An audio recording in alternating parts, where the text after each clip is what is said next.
Hello po sa inyo lahat. Magandang araw po. Ako po ay si Ramil Cueto at tumatakbo bilang bukal dito sa lalawigan ng Batangas sa ikalimang distrito o ang distrito ng Batangas City.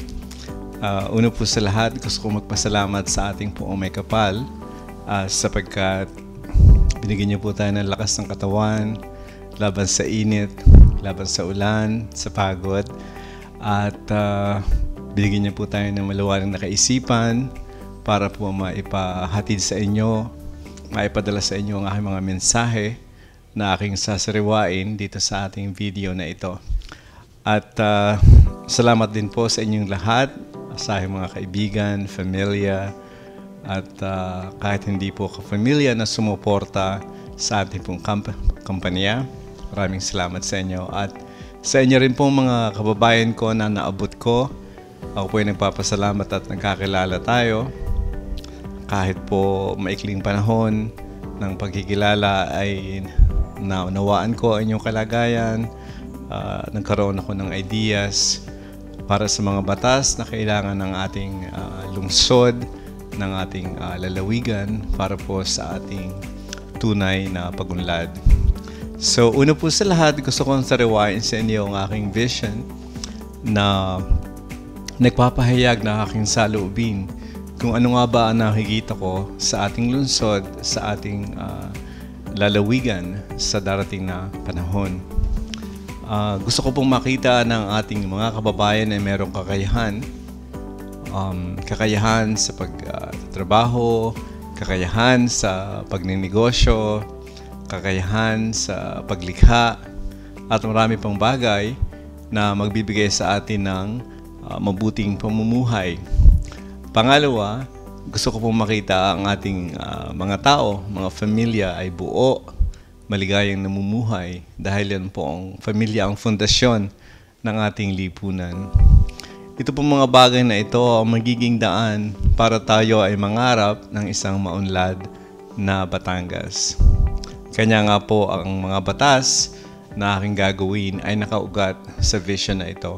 Ngayon, para po maunawaan natin kung paano ang vision na ito ay maisa sa katuparan, maghahain po ako ng 5 misyon kung saan panggagalingan ng mga batas na aking gagawin.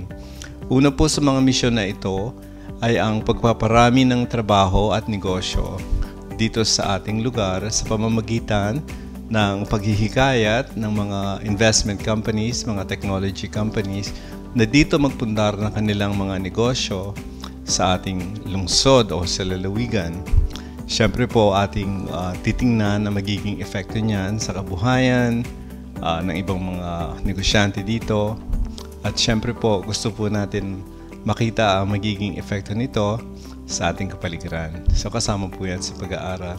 Ang pangalawa pong misyon na aking tututukan ay ang pagpapalago at pagpopromote ng healthy living.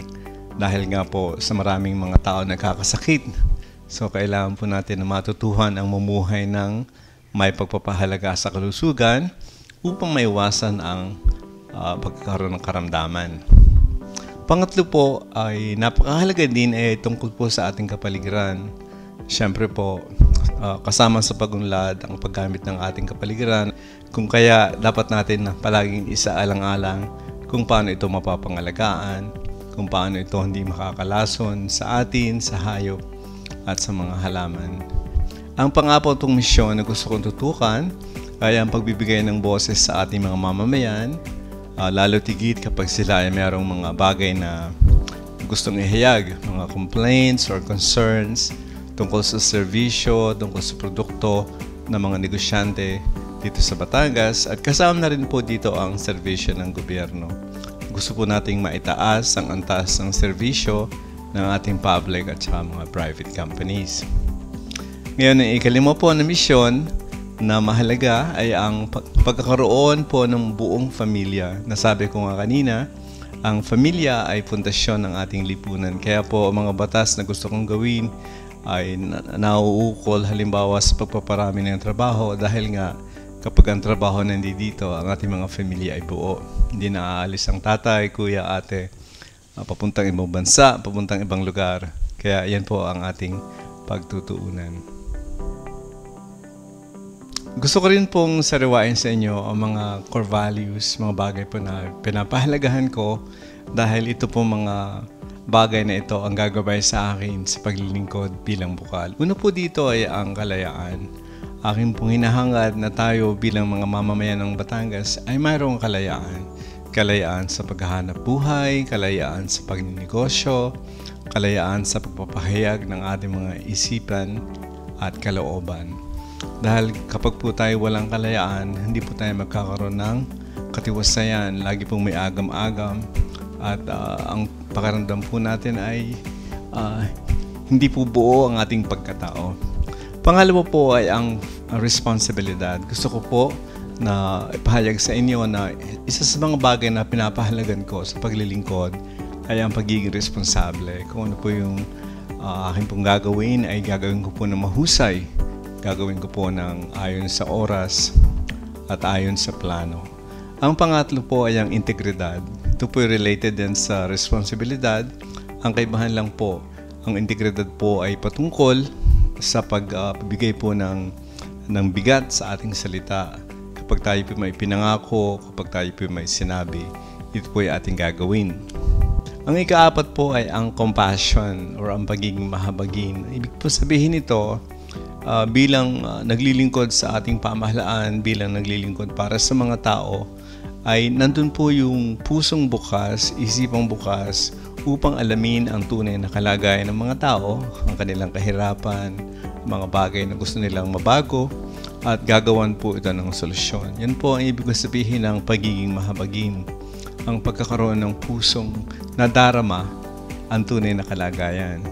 Ang panglima po ay ang tinatawag ko na meritocracy.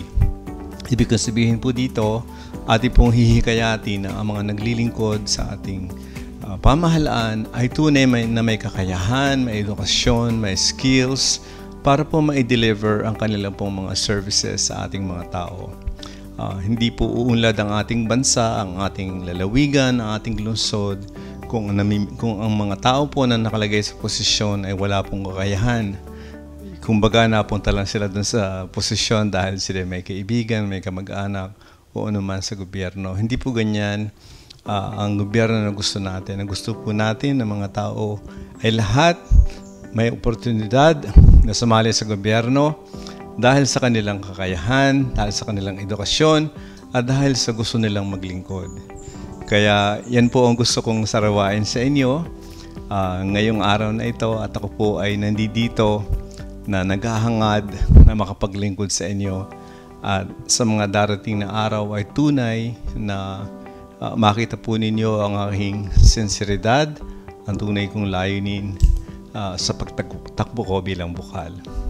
So bago ko po tapusin ang aking mensahe na ito, hinihikayat ko po kayong lahat na sa Lunes tayo po bumoto at sa mga darating na araw ay bago tayo bumoto ay ating siyasatin ang ating kalooban, ang ating isipan. Sino po ba talaga ang mga tao na tunay na magdadala ng paglilingkod, tunay na paglilingkod sa ating bayan? Atin pong alamin, tayo po ay hindi basta padadala sa anuman, sa emosyon. Bagkus ay tayo magdasal, ating hilingin ang guidance ng Panginoon kasi tayo po ay nahaharap sa isang napaka-importanteng gawain sa Lunes at yan ay pagpili ng mga tao na inaakala natin magbibigay sa atin ng panunungkulan, pamumuno para sa pagunlad nating lahat. So, salamat po sa inyo at nawa ay kayo ay ingatan ng Panginoon kung nasa naman kayo at nawa po ay magkita-kita tayo sa mga darating na araw.